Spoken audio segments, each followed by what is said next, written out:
Yun, unang putok mga tol, 585 sa akin. So ayun o. So may tatakbo na tayo na 200 meters. Nag-start tayo ngayon ay 7:31 AM. Yo, good morning sa inyo mga tol. Samahan nyo nga pala ako sa unang biyahe natin ngayong araw ng Lunes, petsa Marso. Anong Marso ngayon mga tol? Marso 9. Okay. March 9, samahan niyo ako. Tingnan natin kung kikita pa ba ngayong araw ng Marso no? Ito yung umpisa ng ating 4 days a week work. Pero tayo 7 days work pa rin tayo mga tol dahil tayo ay public transportation. So kailangan tayo ng ating mga kababayan. So yun lang. Samahan niyo ako ngayong araw. Tingnan natin kung kikita pa ba o hindi. Let's go. 8:53 na mga tol at nandito na tayo sa drop off location dito sa Juan Ayala mga tol. Ayan. Bali 585 sa akin pag dinrap off kasama ang top up ay 650. Okay, let's go. Drop off na. So ayan, naka-strix tayo mga tol, 210. Sana makuha natin to may paparating na okay, punta na natin to mga tol. 87 sa akin mga tol standard. Punta na natin. Let's go. Good morning sa inyo mga tol. Ito, pangalawang biyahe, 84 pesos. Hindi natin pwede cancel kasi meron tayong hinahabol na incentive Ito yung tinatawag nila na strike. No cancel. Biyahe ng biyahe lang para makuha natin yung 210 pesos mga tol. Napakahirap naman siguro kung hindi natin kukunin to kasi isipin mo isipin nyo mga tol yung 200 na yan, ilang kilometer din yan kung bibirahin natin yan sa paano ba? Yung 210 na yan nasa mga sabihin na lang natin 8 kilometer. So syempre stay online lang tayo, no cancel, no ignore para makuha natin yung incentive na dapat sana kailangan natin ibiyahe pero dahil sa incentive ibinibigyan na lang to ni Papa G. Ayun mga tol, balitaan ko kayo mamaya. Stay tuned. Okay mga tol, dito tayo sa paborito natin ng bahay dito sa May Pasig. Ayun habang tayo ng booking, wala na, patay na yung oras mga tol. Alas 10 na. Yun, abang tayo dito. Sana pasukan yung maganda-gandang bigayan. Tapos meron tayong yung strike natin. Meron pa tayo 1 hour and 12 minutes. Pag natapos natin yan at hindi tayo nagpatay, hindi nag-cancel, kuha natin yung incentive na yan. So syempre update natin tayo sa ating income. Breakdown 1,000. So meron tayong incentive ng 230. Panalo pa rin. Let's go. Okay mga tol, pinasukan na tayo. Bang, 359. Yun. Ilang minuto lang yun. So papunta ito ng saan ba to? Tamang pick up. Papunta ng Maynila mga tol. Okay. Let's go. Yun mga tol, palimang biyahe to. 350. Siya, PWD student senior pumasok sa atin. So yun, sa mga nagtatanong kung paano nga ba sistema dyan sa mga discount, hati yan mga tol, hati po ng Grab at saka operator at drivers. So bali tatlo sila naghahati pero kadalasan ang naghahati talaga dyan kung sino yung nagdadrive, drivers at saka Grab mga tol. 50-50 sila dyan sa discount. So ayun lang, punta na natin yung ating panglimang passenger papuntang Manila mga tol. Ano ba to? Standard mga tol. Kasi kapag merong ang discount, PWD senior at student, hindi ka na po pwedeng gumamit ng saver. Sa standard ka na mapupunta. So yun lang. Let's go. Okay mga tol, nandito na tayo sa Robinson, Manila. At ito, exit na natin ang ating passenger. 359 sa akin. Tapos magdinrap ko 398 mga tol. So ayun, kilo na. Bang! Okay, abang-abang ulit tayo ng panibagong booking. 4 minutes na lang mga tol, makukuha na natin yung streak. Okay, update mga tol, 11:49 na, mag-alas 12 na bali 49.5 km na po na itakbo natin. At yung gas natin mga tol kasi sagad to kagabi, nagpagas ako kagabi, talagang siniksik-liglig ko talaga para hindi umapaw. Charot.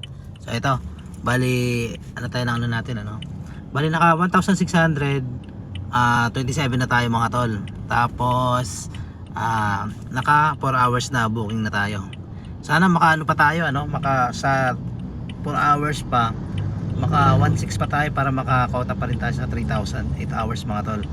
Okay, abang tayo dito ng booking. Ayun may pumasok agad ng booking Aba, pambira talaga to si si Papa G So ayan, natin confirm 155 PWD. Okay, student to mga tol, malamang. Aba, dito lang pick up dito lang pick up sa TAF. Okay, DLCU gate 3. Okay, arrive na natin. Tapos I'm here. Okay, let's go. Pambira, kinancel ng passenger ko mga tol. Kinancel. Ayan, oh. Cancel by passenger. Sayang. Di bali, di bali. Na tayo, abang ulit tayo dito ng panibagong booking. Let's go! Time check mga tol, 2:40 na at 90.4 km po na itakbo natin. At syempre yung gas natin mga tol, no? Yung gas natin, no? So bali, wait lang Bali mga tol, nandito tayo ngayon sa Terminal 2. Bali, ito na, magano tayo set destination tayo mga tol. Magkano na ba income natin? Ako, naka 2.4 na tayo mga tol. Natin 2,400 at meron tayong incentive na 253. Okay. So bali, magano tayo? Magsi-set destination na tayo. 02 pa tayo mga tol. Ibig sabihin wala pa tayong nagagamit. Ito pa lang first na gamit. Okay, Terminal 2. Let's go. Punta tayo sa andito tayo sa taas sa may departure. Ngayon bababa tayo dun sa may arrival mga tol. Para makakuha tayo ng booking. Let's go. So yun lang mga tol, nandito tayo sa Terminal 2 at syempre nakailang biyahe na ba tayo? Naka 10 booking na tayo ngayong araw na to. Ngayong araw ng Lunes. Bali kapag ka sa departure mga tol, dapat bababa kayo ng arrival para pasukan kayo ng booking. Kasi syempre iikot pa tayo. Ang Grab kasi, ito na may pumasok na mga tol. Rekta na sa Black Pascua Rizal mga tol. So domestic nasa departure mga tol. So syempre i-confirm natin yan kung nasa departure ba talaga. So let's go mga tol. So ang book niya mga tol ay departure. Okay, departure daw mga tol. So puntahan na natin. Ayan yung arrival dyan, yan sa baba. Departure dun sa taas, paakyat. Ayan, paakyat yan dun. So puntahan na natin. Let's go. So ayan mga tol, paakyat sa baba.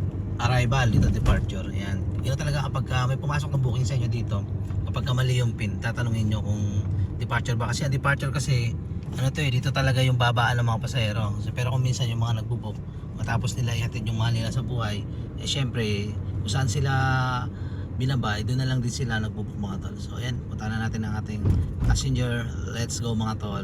3:20 mga tol, time check at 105 km na po na itakbo natin. At ito mga tol, ibababa na natin ating passenger. Meron siyang toll na 35 pesos. Let's go. Okay, naka-set destination pa rin tayo. Naka-open by Saver na ito. Tingnan natin Saver na ito mga tol. Okay, naka-open naman yung Saver Yan, sana makakuha tayo Bali, update sa kita, naka 27. 300 na lang mga tol, kota na tayo. Kaya 200 na lang, kota na tayo. Let's go, hanap ulit tayo ng pasahero. Syempre, maghanap muna tayo ng mga kainan dito na merienda. Ayan mga tol, hanap tayo dito. Nakarating na ako dito sa Market BGC. Wala pa rin pumapasok na booking. Galing ako doon sa may Taguig.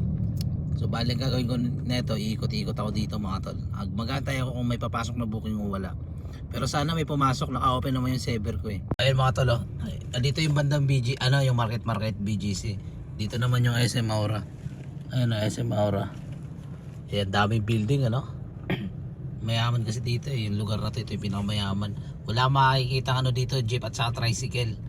Yan, sa loob dyan, ginagawang tricycle dyan, kami mga Grab driver.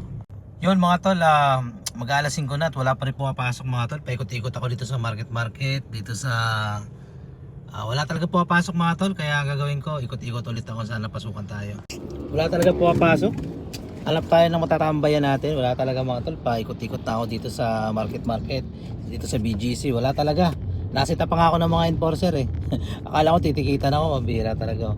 So yan, sana pasukan tayo Wala talaga pumapasok. Parang gusto ko tanggalin ko na lang yung tinanggal ko na yung set D kasi wala pumapasok talaga.